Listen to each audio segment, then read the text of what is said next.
Shalom à tous, j'ose croire que nous allons bien par la grâce de Dieu. Je rends grâce à Dieu pour la grâce qu'il m'accorde d'être devant de vous. C'est lui qui renouvelle l'être, le vouloir et le mouvement en nous. Rendons grâce à Dieu pour cette grâce. Également, je bénis Dieu pour la vie du couple pastoral Mabiala qui fait un grand travail à Éphèse, Brazzaville, et je voudrais que vous puissiez acclamer Dieu pour leur vie, pour le travail qu'ils sont en train d'abattre. Dieu vous a donné un bon couple pastoral. Et je ne le dis pas seulement parce que ce sont mes parents dans la chair, mais parce que je vois Dieu au travers de leur vie. Donc célébrez le Seigneur par acclamation, en poussant des cris de joie, et bénissez le Seigneur pour leur vie. Parce que ils sont un don que Dieu vous a donné. Et célébrez les dons que Dieu vous a donnés. Bénissez leur vie et travaillez à leur joie afin que le ciel soit ouvert en votre faveur. Alors, par la grâce de Dieu, ce matin, nous allons parler de sa part et nous allons prier. Que ton feu embrase ma vie, que ta flamme vienne sur moi, oh, que ton feu embrase ma vie, que ta flamme vienne sur moi, oh, que ton feu embrase ma vie, que ta flamme vienne sur moi, ô Esprit.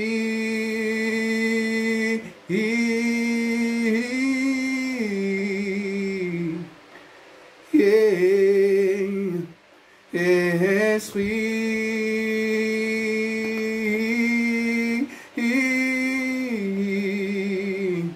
Oh, Esprit.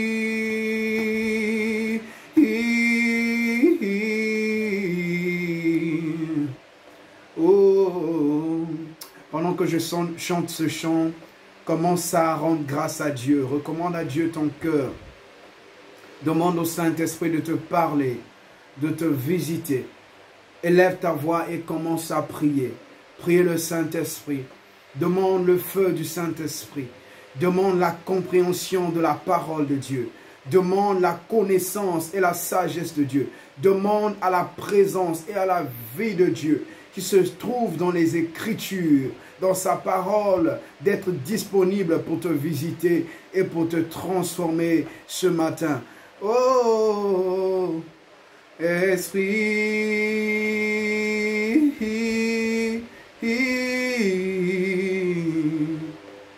Et oui, que ton feu embrase ma vie, que ta flamme vienne sur moi, Esprit, Esprit, Esprit, Esprit, Esprit.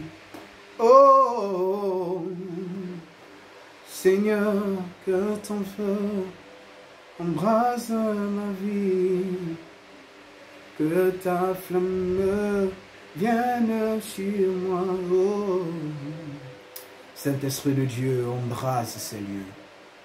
Embrase-moi. Embrase-moi. Embrase ma langue.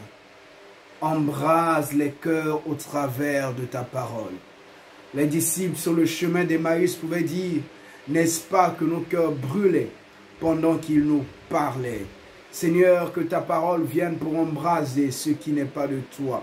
Et que les cœurs soient, Seigneur, touchés. Nous prions contre les raisonnements, contre les pensées impures. Je chasse les esprits de distraction, de divagation de pensée. Je les chasse de ces lieux au nom suprême de Jésus. Je réclame le règne de Dieu, la présence du Père, la gloire de Dieu en ce lieu par ce message. Père, je te cède mon corps, ma bouche a dit que c'est par la bouche des enfants que tu as fondé ta gloire. Oui, ce matin, je suis comme un enfant. Fonde ta gloire par ma bouche. Fonde ta gloire par ma bouche. Que par ta parole, des vies soient changées, transformées dans la compréhension des Écritures qui emmènent à une connaissance qui conduit à la vie. C'est dans le nom de Jésus, par acclamation et des cris de joie, que nous rendons grâce au Saint-Esprit. Dis Amen 3 fois. Amen, Amen, Amen. Que Dieu te bénisse, toi qui es là. Ce soir, je prie que la main de Dieu ce matin, je prie que la main de Dieu te visite et que la main de Dieu te touche. Je crois que ce matin, le message que Dieu a envoyé, c'est pour toi. C'est pour changer ta vie. C'est pour changer ta destinée. C'est pour transformer ta vie. Lorsqu'il y a une rencontre avec Dieu, les vies changent. Je déclare ce matin un changement dans ta vie, un changement dans ta destinée, un changement dans ton ministère, un changement dans ta famille.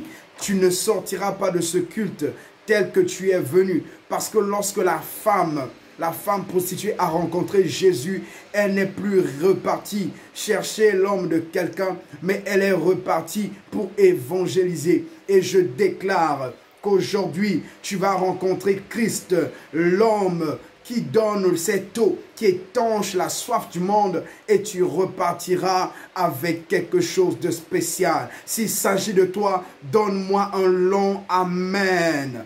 Celui qui dit Amen, le dernier, cette bénédiction est sa portion. Sois béni. Dis à ton voisin de gauche, tu es béni. Dis à ton voisin de droite, tu es béni. Alléluia.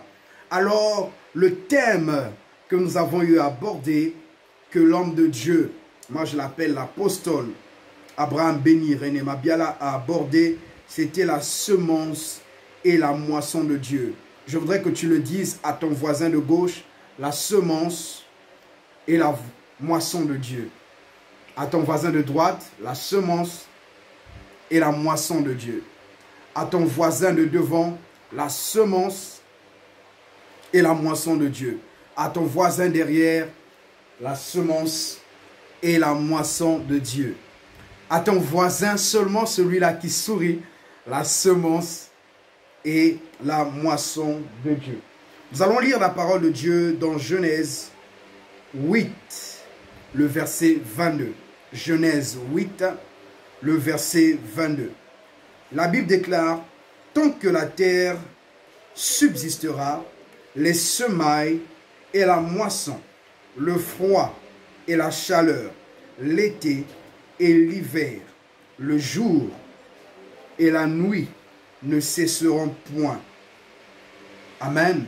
On va lire dans la version, dans une autre version, parole de vie. La Bible déclare, tant que la terre durera, on sèmera et on récoltera. Je répète cette phrase. Tant que la terre durera, on sèmera et on récoltera. Il fera froid, il fera chaud, il y aura la mauvaise saison, il y aura la belle saison, il fera jour, il fera nuit, ce sera toujours ainsi. Donc dans ce verset, cela se passe après que Dieu ait détruit le monde par la pluie et il annonce à Noé et à ses fils que tant que la terre durera, on sèmera et on récoltera. Dans ce verset, la première des choses que Dieu désire nous dire, c'est de nous faire comprendre qu'en réalité, le principe de la semence et de la moisson est un principe perpétuel, est un principe qui demeure dans le temps, est un principe qui existera jusqu'au retour du Seigneur. Il dit tant que la terre durera. Ça veut dire tant que les hommes vivront, tant que les femmes vivront, tant qu'il n'y aura pas, le jugement de Dieu ne sera pas arrivé, tant que la fin du monde ne sera pas arrivée, la Bible dit qu'on récoltera, on sèmera et on récoltera. Donc Dieu est en train de déclarer et de faire comprendre qu'il y a un principe fondamental. Que le principe fondamental qui est là, c'est le principe de la semence et de la moisson. C'est le principe de la semence et de la moisson. Et ce principe est clair. Il est très clair que celui qui sème ne récolte que ce qu'il a semé. C'est ainsi que dans le livre de Galates, l'apôtre Paul va dire « Ce qu'un homme aura semé, il le moissonnera ». C'est un principe que Dieu a établi. Étant donné que Dieu ne fait rien sans être lui-même un exemple, ce qu'il va faire, c'est que lui-même va pratiquer ce principe-là. Je voudrais que tu retiennes, ça va être première des choses, le principe de la semence et de la récolte et de la moisson. C'est la première des choses que tu dois retenir aujourd'hui. C'est que c'est le principe que Dieu lui-même a mis en place. Alors, ce principe, étant donné que Dieu fonctionne par principe, les mois précédents, nous avons vu les principes de Dieu. Dieu fonctionne par principe. Dieu lui-même va utiliser ce principe pour sauver le monde. Dieu lui-même va venir pour pouvoir manifester le principe de la moisson et la semence. Et Dieu va utiliser sa propre semence pour avoir une moisson. Dieu va utiliser son propre grain pour avoir un champ. Dieu va utiliser sa propre graine pour avoir une récolte. Lisons dans Jean 3, 16.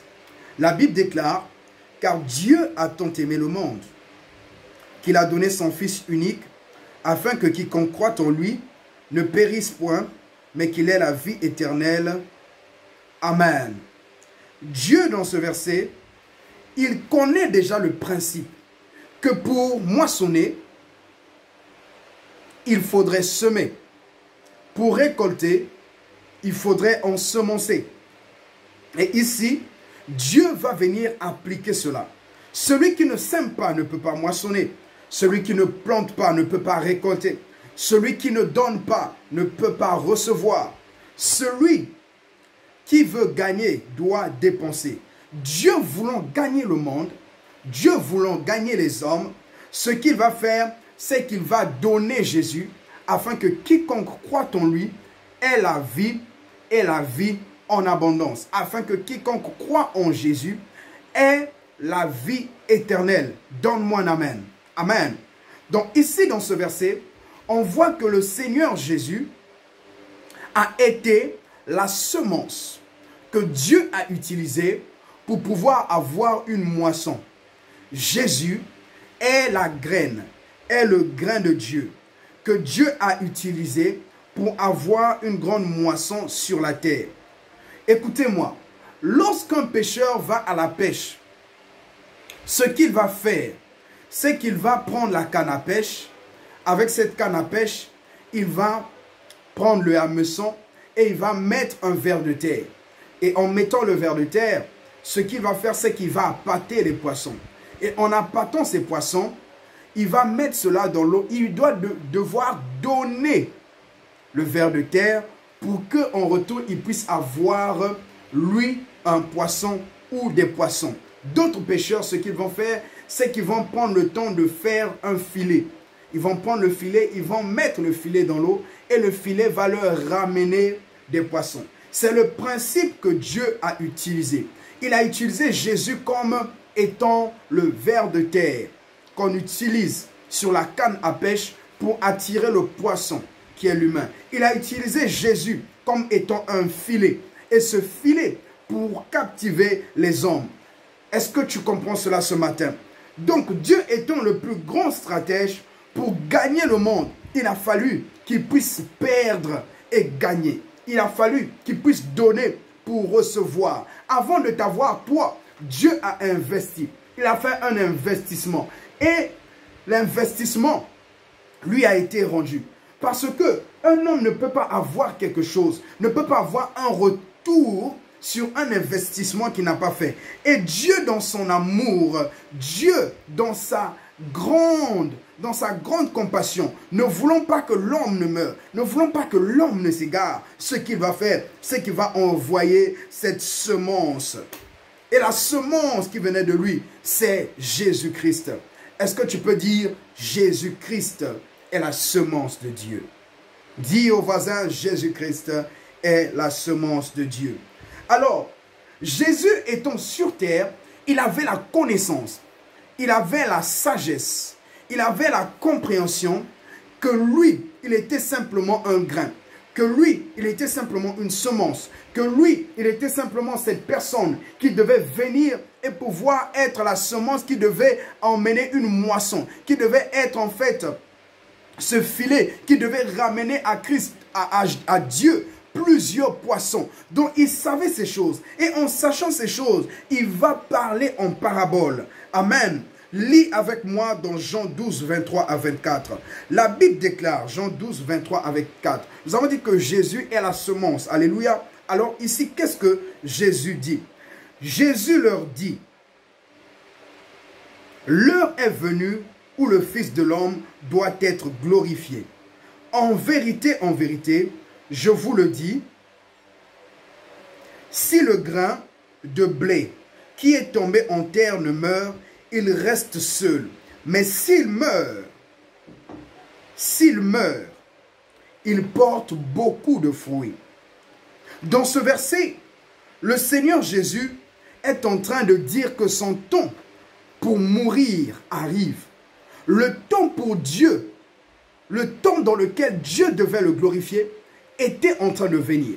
Alors, il va dire pour que Dieu le glorifie, il fallait que Jésus puisse d'abord être humilié pour tes péchés, pour tes problèmes. Il fallait que Jésus soit humilié. Il fallait que Jésus prenne ta maladie. Il fallait que Jésus prenne ton souci. Il fallait que Jésus prenne ton célibat. Il fallait que Jésus prenne ta malédiction. Il fallait que Jésus prenne toutes ces choses. Je veux te dire ce matin que Jésus, avant d'être glorifié, avant d'aller à la croix, avant d'être sauvé, il a apporté tes problèmes, il a apporté tes soucis, il a apporté cela afin que toi, tu puisses être glorifié aussi. Parce que lorsque Jésus a reçu cela, il est mort, il est allé à la croix, on l'a crucifié, il est mort, et quand il est mort, il a crié, tout est accompli. Et le troisième jour, il est ressuscité. De la même manière qu'il est en train de dire ça, il est en train d'expliquer qu'il faut que je meure, il faut que je meure, il faut que je meure.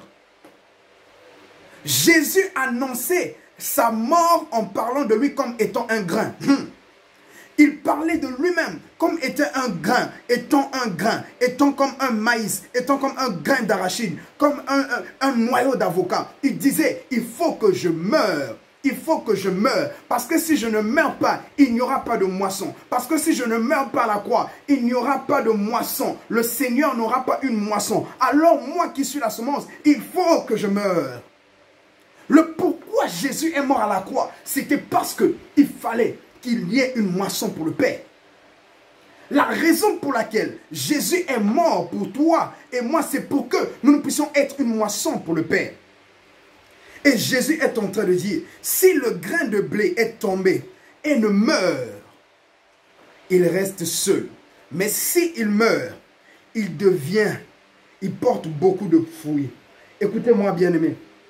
La mort et la résurrection de Christ était en train d'annoncer tout simplement la multiplication de Christ. Ok? En ensemble. La mort et la résurrection de Christ est en train de montrer la multiplication, d'annoncer la multiplication de Christ. Je vais expliquer cela. Alléluia. Alléluia. Alléluia. Tu es avec moi. Je vais expliquer cela. Alors, quand Jésus était vivant, il ne pouvait pas être partout en même temps. Quand Jésus était vivant, il ne pouvait pas être en toi, en moi, en lui, en elle, en papa Mwanda, en maman Mwanda. Non, il ne pouvait pas. pouvez pas être dans le frère Richardi en même temps, être en même temps dans la vie du frère Élu. Il ne pouvait pas être en même temps dans la vie de Malukombo. Il ne pouvait pas être en même temps. Donc, il fallait qu'il meure. Il fallait qu'il meure et quand il est mort et qu'il est ressuscité, ce qui s'est passé, c'est qu'il s'est multiplié. Le Saint-Esprit est venu habiter en toi. Il est venu habiter en moi. Et le Saint-Esprit en toi. Le Saint-Esprit en moi, c'est Christ qui s'est multiplié. C'est la raison pour laquelle Jésus est en train de dire, si je ne meurs pas comme étant un grain, je ne pourrai pas me multiplier. Il ne pourra pas avoir beaucoup de petits Christ. C'est la raison pour laquelle il faut que je meure. Lorsqu'on plante le maïs, on ne peut pas récolter l'arachide. Lorsqu'on plante le maïs, on récolte le maïs. Et pour que Dieu il puisse avoir une récolte, une moisson divine des fils de Dieu, il fallait que Dieu puisse s'aimer quelqu'un qui avait la semence de Dieu. Alléluia. Alléluia. Lorsqu'on plante un grain, ce que va faire le grain va être dans le sol et le grain va mourir. Le grain de maïs va mourir, mais lorsqu'il va sortir, il va donner plusieurs épis. Et en donnant plusieurs épis, ce qui va se passer, c'est qu'il y aura plusieurs autres maïs de la même nature. C'est ce qui s'est passé avec Jésus. Lorsqu'on prend encore un manguier ou une mangue, on prend le noyau, on le met en terre.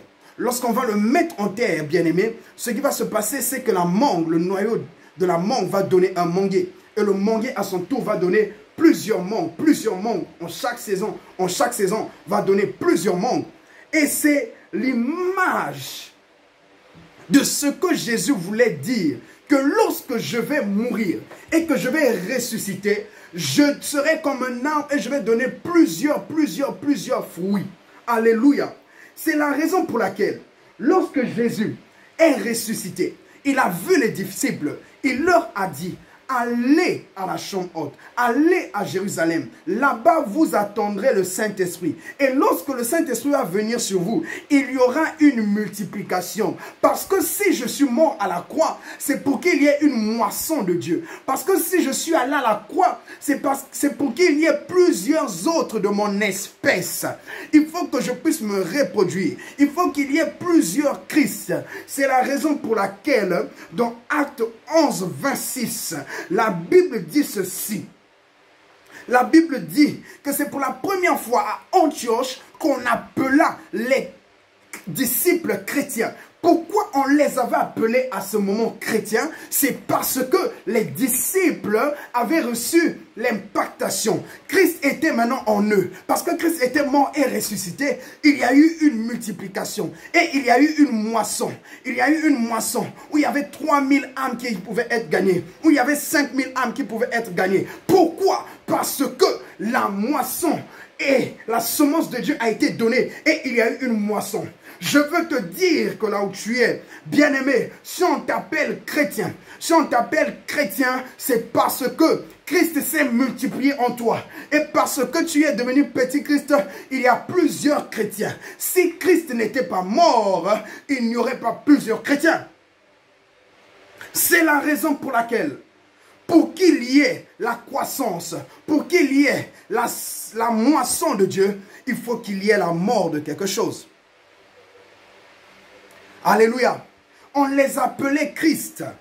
Lisons ce verset. Acte 11, 26. Et l'ayant trouvé, il l'emmena à Antioche. Pendant toute une année, ils se réunirent aux assemblées de l'église. Et ils enseignèrent beaucoup de personnes. Ce fut à Antioche que pour la première fois, les disciples furent appelés chrétiens. On voit ici qu'à l'église d'Antioche, c'est pour la première fois que les disciples ont été appelés chrétiens.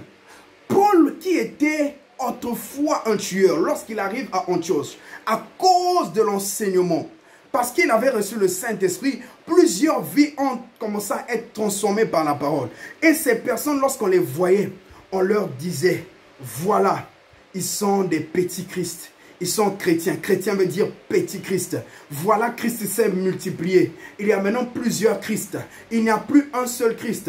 Parce que celui qui était la semence est mort.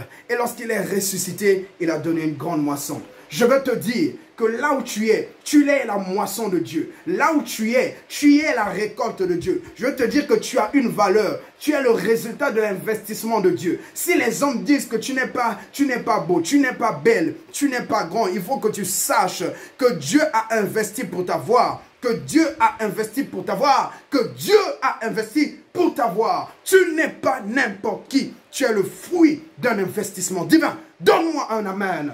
Donne-moi un amen.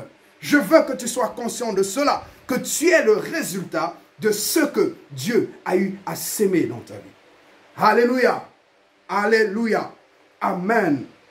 Alors, pourquoi la semence est la moisson de Dieu? Pourquoi ses disciples sont devenus comme Christ?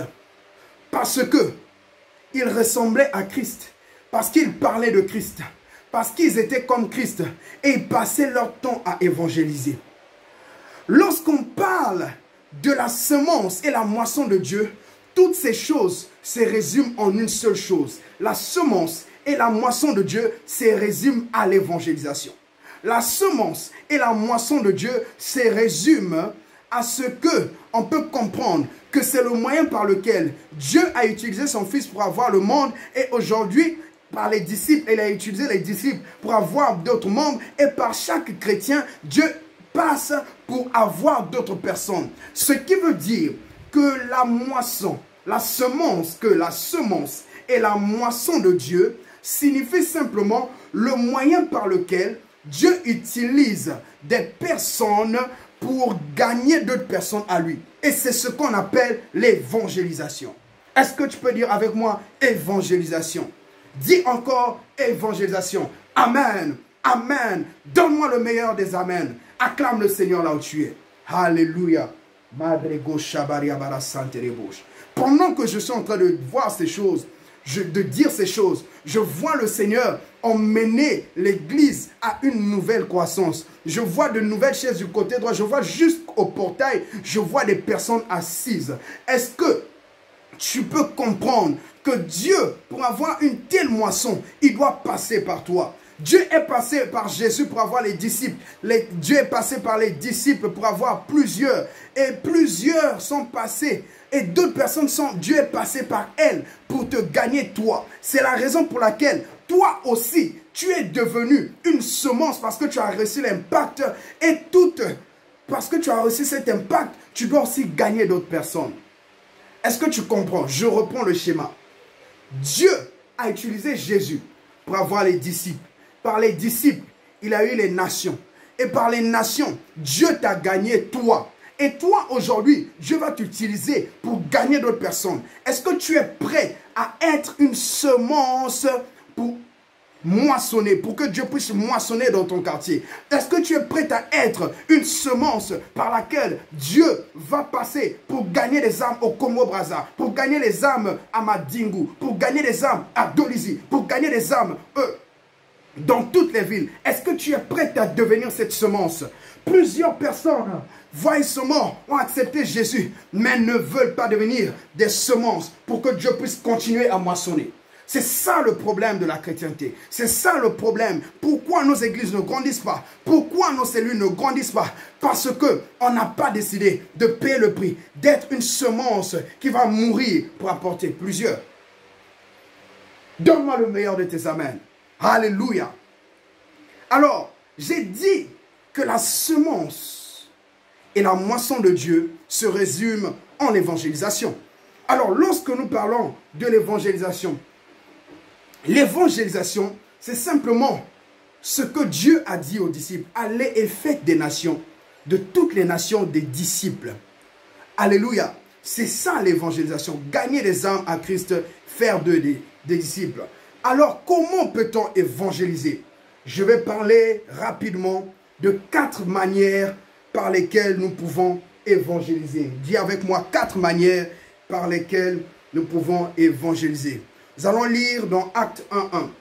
La Bible déclare, Théophile, dans mon premier livre, de tout ce que Jésus, il dit Théophile, j'ai parlé dans mon premier livre de tout ce que Jésus a commencé de faire et d'enseigner dès le commencement. Ici, nous voyons l'évangélisation par la vie que l'on mène. Tu peux évangéliser par le type de vie que tu mènes. Tu peux évangéliser par ton habillement.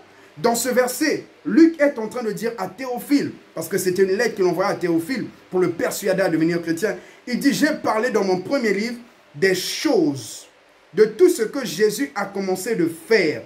Ce que Jésus a commencé de faire. Lorsqu'on parle de ce que Jésus a commencé de faire, il s'agit des actes, il s'agit d'un comportement, il s'agit d'une conduite. Ça veut dire que Jésus, il n'a pas d'abord gagné les âmes en parlant, mais il a commencé à gagner les âmes par sa manière de faire, par sa manière de se comporter, par sa manière de vivre. Est-ce que ta vie est une évangélisation? Lorsque tu marches dans ton quartier, lorsque tu es à la maison chez toi, est-ce que ta manière de parler est une évangélisation? Ma soeur, lorsque tu t'habilles, quand tu mets ta poitrine dehors, lorsque tu mets tes sous-vêtements dehors, est-ce que c'est une évangélisation ou encore c'est une conduite à la perdition? Est-ce que lorsque tu parles, frère, lorsque tu vas à l'école, est-ce que tu évangélises ou encore ta vie est un sujet de calomnie? Il y a d'autres personnes dont les vies sont des sujets pour lesquels on critique l'Église. Toi, lorsqu'on te voit, on critique l'Église, on critique le Seigneur. Tu n'es pas encore devenu une semence pour la moisson. Mais je prie aujourd'hui que ta vie change et que tu deviennes une personne pour laquelle, dont la vie sera une évangélisation. Je déclare sur ta vie que ta vie soit une évangélisation. Alléluia, alléluia. Vous savez, il y a des gens qui ne viennent pas dans nos églises parce que simplement, nous ne parlons pas bien, parce que nous insultons et nous venons à l'église, nous prions. Il y a des gens qui ne viennent pas dans nos églises parce que lorsque nous sommes à la maison, nous sommes impolis. Mais lorsqu'on vient à l'église, on vient servir. Les personnes disent, on va aller dans quelle église où on n'arrive pas. Cette personne n'arrive pas à avoir un bon comportement. Par ton comportement, tu chasses les gens. Tu ne permets pas que les gens viennent à l'église. Par ta manière d'agir, tu empêches que les gens viennent à l'église. Sors du mauvais comportement. Sors des injures. Sors de l'impudicité. Change ta vie parce qu'on évangélise par la qualité de sa vie. Alléluia. Alléluia. On évangélise par la qualité de sa vie. Si tu as une mauvaise qualité de vie, les gens ne suivront pas ton Dieu. Les gens ne viendront pas à l'église parce que tu es un mauvais patron, parce que tu ne respectes pas les gens. Lorsque tu es au travail, tu parles mal à tes collaborateurs. Tu es dur avec tes collaborateurs. À la limite, tu les vois comme des sous-hommes. Et ça empêche que les gens viennent à l'église. Ta vie doit être une évangélisation. Est-ce que ta vie est une évangélisation? Est-ce que ta vie est une évangélisation? Il faut que tu te poses les questions. Est-ce que par ma vie, quelqu'un a envie de venir à l'église? Ou par ma vie, la personne veut partir de l'église? Est-ce que par ma vie, la personne veut côtoyer Dieu, connaître la Bible? Ou lorsque la personne voit ma vie, elle critique Dieu et elle refuse de venir à l'église? Nous devons avoir une vie qui évangélise. Lorsqu'on arrive quelque part, on n'a pas besoin de prier. On n'a pas besoin de parler. Juste ta manière de t'habiller. Lorsqu'on te voit, on doit sentir la présence de Dieu. Rien que quand tu dis bonjour, ta vie doit impacter quelqu'un. Rien que lorsque tu arrives quelque part, par ton humilité, par l'amour que tu dégages, tu dois réellement impacter les gens. Alléluia. Donne-moi le meilleur de tes amens. Il y a des personnes dont la vie n'évangélise pas.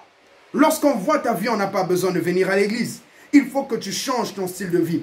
À l'église, tu viens, tu chantes Alléluia, mais au quartier, tu fumes. Il faut que tu arrêtes de fumer.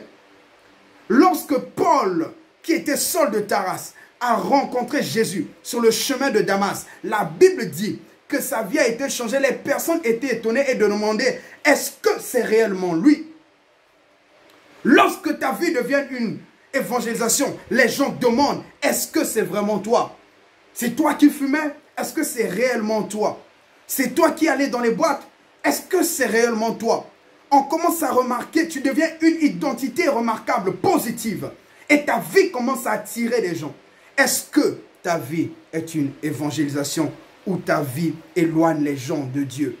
Est-ce que ta vie est une semence pour la moisson ou ta vie est une destruction pour le champ de Dieu? Es-tu la bonne semence ou es-tu livré? À l'église, lorsqu'on te voit, est-ce que tu es livré ou tu es la bonne semence?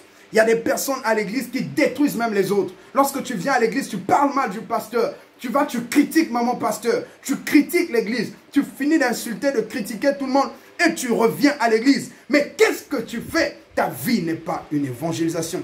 Ta vie est en horreur à l'Éternel.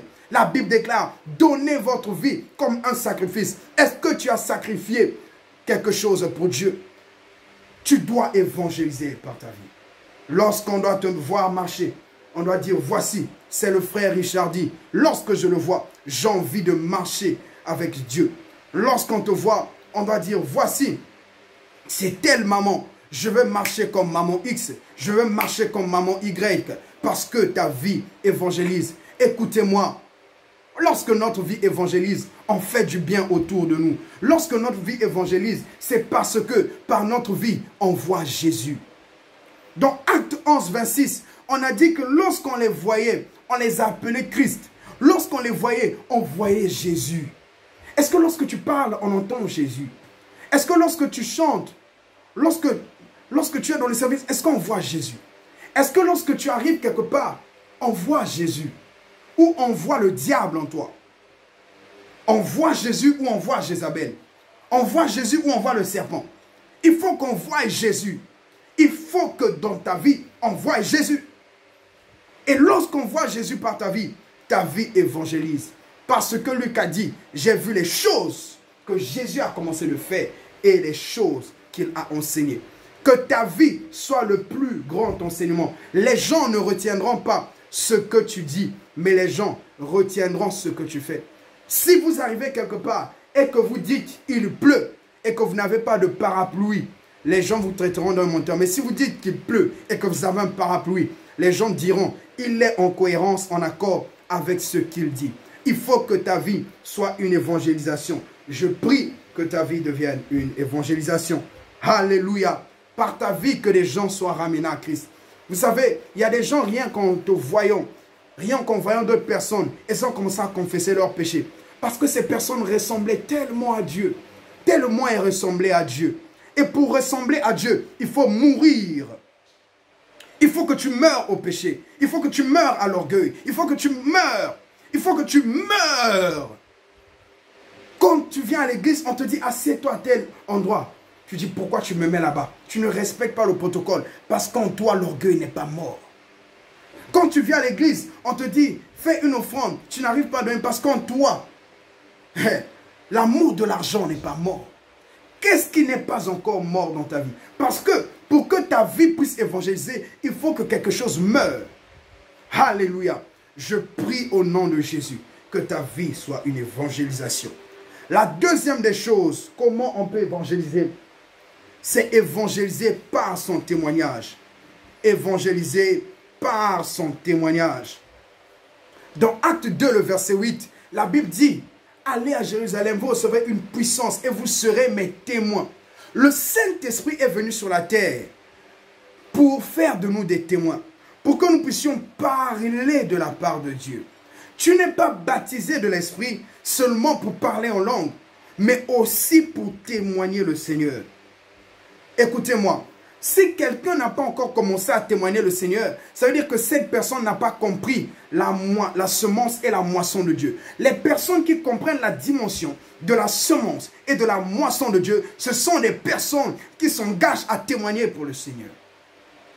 Alléluia. Alléluia. Donne-moi le meilleur de tes amens. Amen.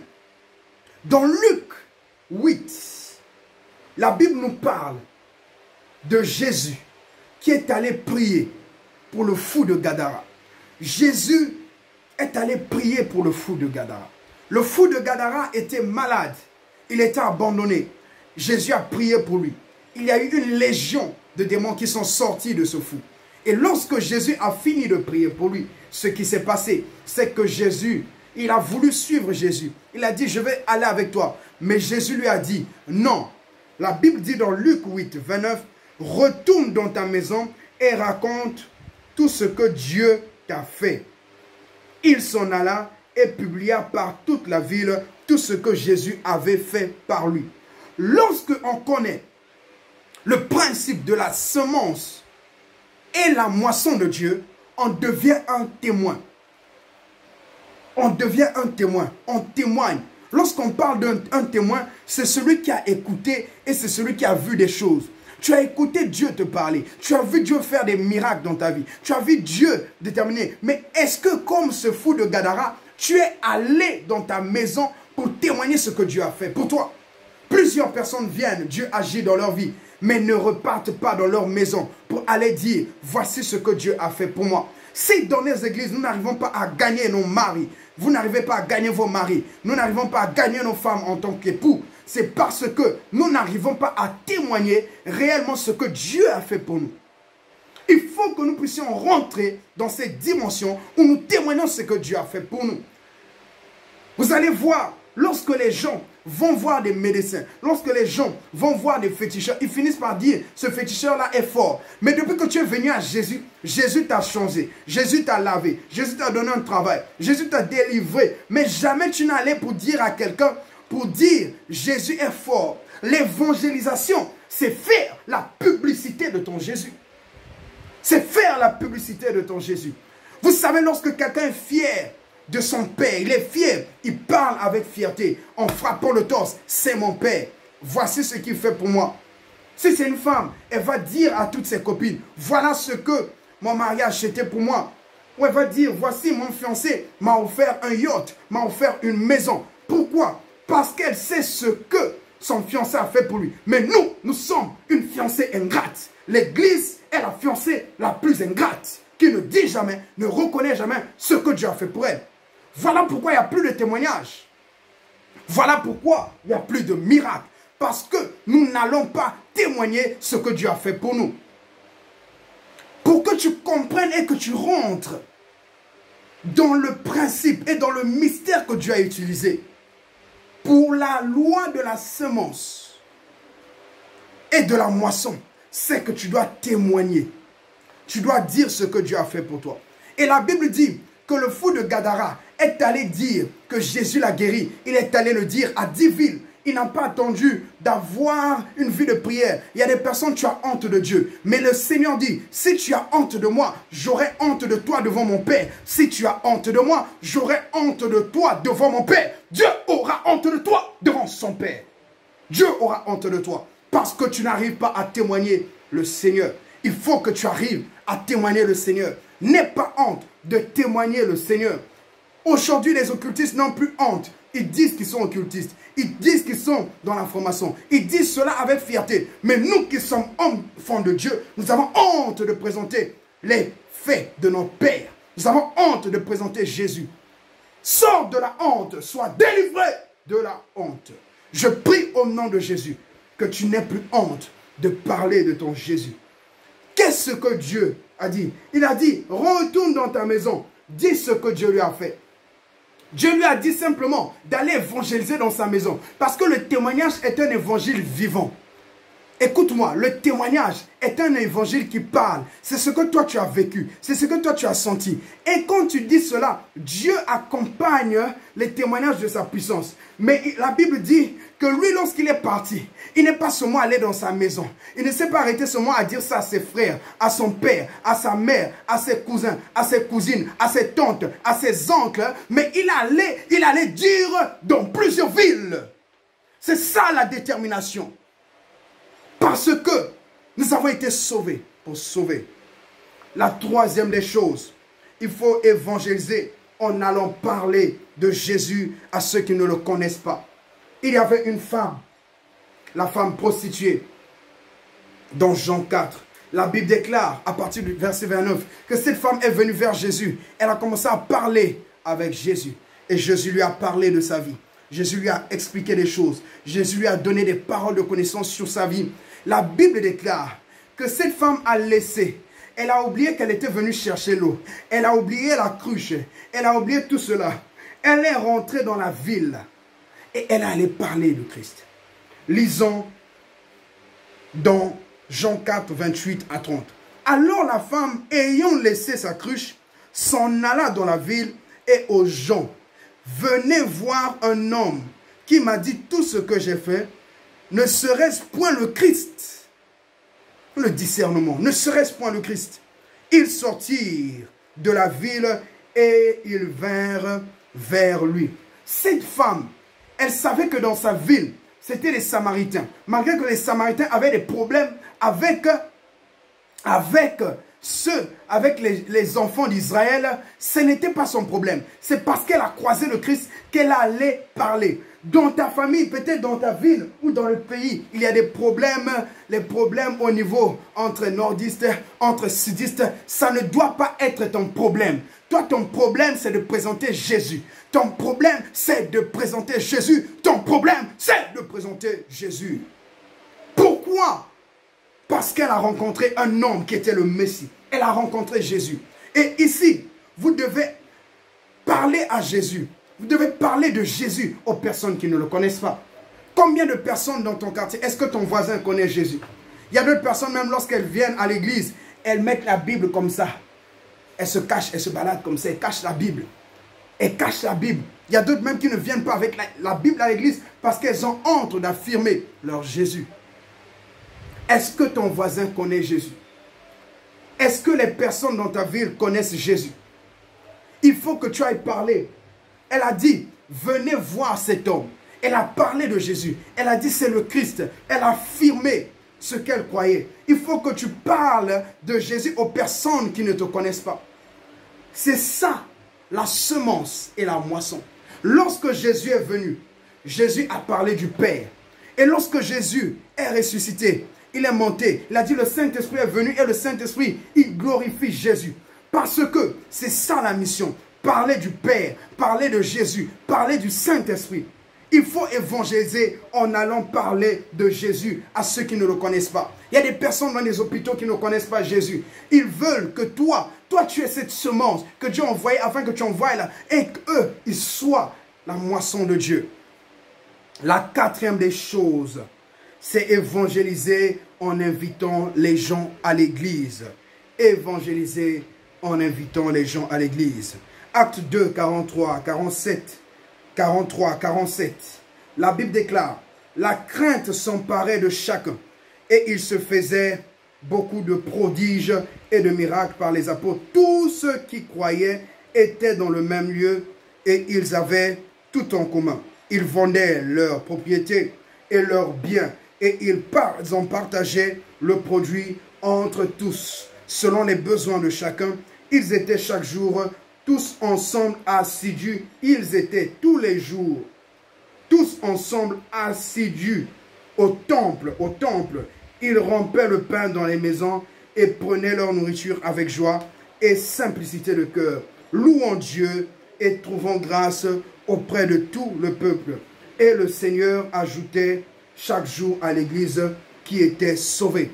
Dans ce verset, bien-aimé, la Bible déclare que tous ceux qui croyaient, ils étaient ensemble. En d'autres termes, ça veut dire que lorsque ils avaient gagné quelqu'un, ils ont mené quelqu'un au temple. Ils le gagnaient au temple. Lorsqu'ils gagnaient une personne, ils ont mené cette personne au temple. Et tous, ils étaient dans le temple. Aujourd'hui, peut-être que tu dis tu as honte de parler. Peut-être que tu n'as pas la force de parler. Mais tu connais un frère, tu connais une sœur qui a un problème. Pourquoi tu ne l'évangiles pas? Pourquoi tu ne l'invites pas à l'église? Évangéliser en invitant des gens à l'église. Il y a des personnes, tu as la facilité, tu connais des sœurs, tu connais des filles, tu connais des frères qui ont besoin de la prière, mais tu as honte de les inviter. Pourquoi tu as honte de les inviter? Invite-les à l'église. Si tu ne peux pas écrire, écoutez-moi, il y a l'homme de Dieu, Oyedepo. Si tu n'arrives pas à parler, l'homme de Dieu, David Oyedepo, ce qu'il a fait, c'est que lui ne pouvait pas parler, alors ce qu'il faisait, c'est qu'il écrivait des petites feuilles. Il écrivait des petites feuilles. Et il photocopiait ces feuilles. Il parlait de Jésus. Il parlait de Jésus sur ces feuilles. Il invitait les gens. Et il partait au marché. Il partageait ces feuilles. Si tu ne peux pas parler, alors écris. Faites des invitations. Écrivez des invitations. Donnez des cartes d'invitation. Tu n'as pas besoin de la permission du pasteur pour faire une carte sur laquelle tu invites la personne à l'église. Tu invites la personne pour rencontrer Jésus. Tu dois le faire. Tu dois le faire. Il faut que tu invites un frère à l'église. La Bible dit qu'ils étaient tous ensemble. Et parce qu'ils invitaient les gens, parce qu'ils étaient tous ensemble, l'église commençait à croître. Et Dieu a commencé à avoir une plus grande moisson. Il faut que nous puissions évangéliser. Bien-aimé, il faut que tu le saches, que la semence et la moisson de Dieu, c'est les moyens que Dieu utilise pour gagner des personnes. C'est le moyen que Dieu utilise pour ramasser la prostituée et en faire une servante, une évangéliste, pour ramasser un tueur, Saul de Tarse, pour en faire un apôtre. C'est la méthode que Dieu utilise pour ramasser ceux qui sont rien, ceux qui ne sont personne, pour en faire des vases précieux pour lui. Il faut que tu comprennes que la préoccupation première de Dieu, le cœur premier de Dieu, ce que Dieu veut réellement, c'est que nous puissions gagner des âmes, c'est que nous puissions ensemencer des âmes de la parole de Dieu et qu'ils deviennent une moisson. Donne-moi le meilleur de tes amens. Amen. Amen. Pendant que je parle, Dieu va toucher quelqu'un qui va être rempli d'une onction d'évangélisation. Père, je prie, Rema, Kerabosha, que cette personne soit remplie de cette onction d'évangélisation. Tu vas te retrouver dans les rues, être en train de prêcher. Tu vas te retrouver dans les marchés, être en train de prêcher. Ton cœur va commencer à battre. Ton cœur va commencer à battre. Tu ne pourras plus te retenir. Tu vas aller évangéliser, gagner des âmes à Christ. Gagner des âmes à Christ. Gagner des âmes à Christ. Remberoshka maraska brabarasra ederezisha. Mebre compresi karosh kabaras kanterezisha. Mirabora barabara sambre kostakazia. Remeria barashabra daria barasante. Miria brakanterezisha. Iria barasante. Prie le Seigneur avant que je ne termine mon message. Prie le Seigneur pendant une minute. Dis à Dieu, Seigneur, accorde-moi la grâce d'être de ceux-là par lesquels tu passes pour gagner des âmes. Que je sois parmi ces personnes par lesquelles tu passes pour gagner des âmes. Pour gagner des âmes. Alléluia. Alléluia. Alléluia. Je sens la gloire de Dieu. Amen. Amen. Amen. Matthieu 4, 18 à 20. Je suis en train de descendre. La Bible déclare, comme il marchait le long de la mer de Galilée, il vit deux frères, Simon appelé Pierre et André son frère, qui jetaient un filet dans la mer car ils étaient pêcheurs. Il leur dit, suivez-moi, je ferai de vous pêcheurs d'hommes. Suivez-moi, je ferai de vous pêcheurs d'hommes. Aussitôt, ils laissèrent les filets et ils le suivirent. Alléluia. Acclame la parole de Dieu. Amen. Dans ce verset, la Bible nous fait comprendre que Jésus, lorsqu'il est sorti de sa retraite, il est sorti du désert. Il marchait vers la mer et il a vu Pierre et son frère.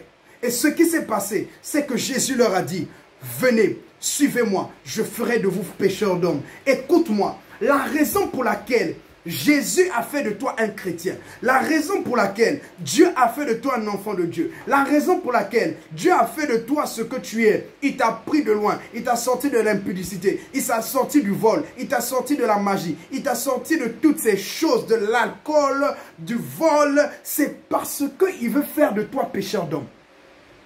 Le pourquoi Dieu t'a sauvé, c'est pour que toi aussi, à ton tour, tu puisses sauver d'autres.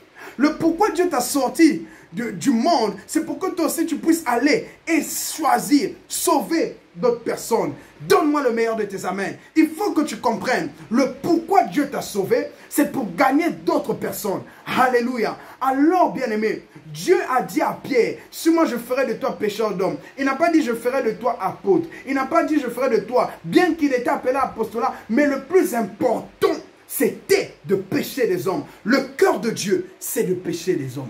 C'est de gagner des hommes. Alléluia. Et dans 1 Jean 3,16, la version français courant dit, de la même manière que Christ s'est sacrifié pour nous, c'est ainsi que nous aussi, nous devons nous sacrifier pour les frères. De la même manière que Christ s'est sacrifié pour nous, c'est de la même manière que nous aussi, nous devons nous sacrifier pour les frères. De la même manière que Christ marchait de ville en ville pour aller gagner des âmes, c'est de la même manière que toi tu dois marcher pour aller gagner des âmes, pour les emmener à Christ, pour les emmener dans l'église. De la même manière que Christ priait, il se sacrifiait, il était dans la consécration pour gagner des âmes. C'est de la même manière que tu dois prier pour gagner des âmes. De la même manière. C'est de la même manière que Christ s'est sacrifié pour nous gagner. Nous devons aussi nous sacrifier pour l'évangélisation. Église, Dieu m'a mis à cœur de vous dire qu'il faut que nous puissions rentrer dans une dimension évangélique. Que nous puissions, par le Saint-Esprit, évangéliser, gagner les âmes, emmener les âmes à Dieu. Parce que le cœur de Dieu, c'est les âmes.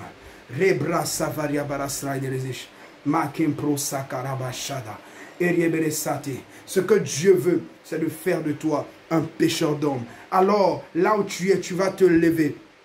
Lève-toi là où tu es. Lève-toi là où tu es. Lève-toi là où tu es. Mets ta main sur ton cœur. Et tu vas répéter cette prière avec moi. Père dans les lieux très saints, je prie ce soir que tu me donnes un cœur pour évangéliser. Que tu me donnes un cœur pour gagner des âmes à toi. Je prie que de la même manière que tu as utilisé Jésus pour gagner les disciples, que de la même manière que tu as utilisé les disciples pour gagner les nations, de la même manière que tu as utilisé tes serviteurs pour me gagner à toi, utilise-moi, utilise-moi, utilise-moi, utilise-moi, utilise-moi, utilise-moi, utilise-moi, utilise-moi.